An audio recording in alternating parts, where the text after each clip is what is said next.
Whether we like to admit it or not, most of us live with a victim mindset. For example, driving to work, the car in front of us is really slow. We got really impatient. Our colleague is being annoying. We turn on our laptop and there's so many emails and we're in a bad mood. Even when something good happened, like when we reach our goals, we might be happy or excited for a while, but then it's not long that we return back to that state of unhappiness, complaining, because that's what we're so used to feeling. It became like our personality. The other day, my assistant from before, who was working for me at the peak of my career, she said she used to think I was the most miserable person ever. And then I realized all we want is for our inner state to be okay. Because if we don't work on that, there is a chance even when you have all that you want, you're still feeling anxious, unfulfilled, empty, angry, short-tempered. Those feelings don't automatically go away when you achieve the next goal. For me, for example, I want to feel at peace, in love with life, feeling unlimited, that I can create and do anything, trusting that everything that is meant for me will come at the right time, instead of always overthinking, living in stress, survival, wondering why is this not happening yet? Why don't I have that yet? And every morning in my meditation, that's how I would rehearse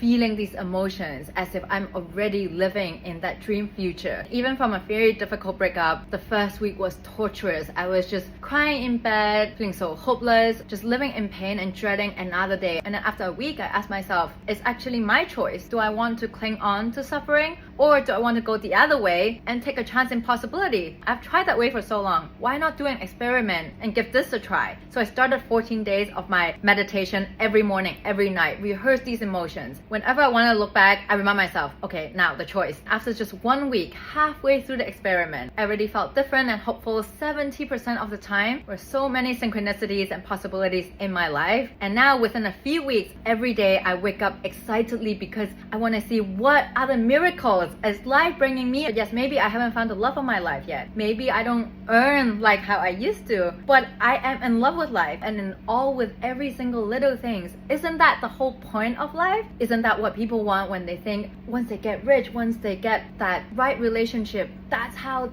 they can feel? But what if you can feel that now? So try this with me. Write down who you no longer want to be. And then on the other side, write down who you want to be. Your highest future self. How you feel, your energy. What are your habits like? How do you act? How do you walk? How do you talk? And then every day ask yourself, I have a choice now. Do I keep going this way, which I've tried for so long? Do I want my past to repeat as my future? Why not try an experiment? Try go this way. See what happens. See, every time when you make that choice to shift your energy, what changes will you see in your external life?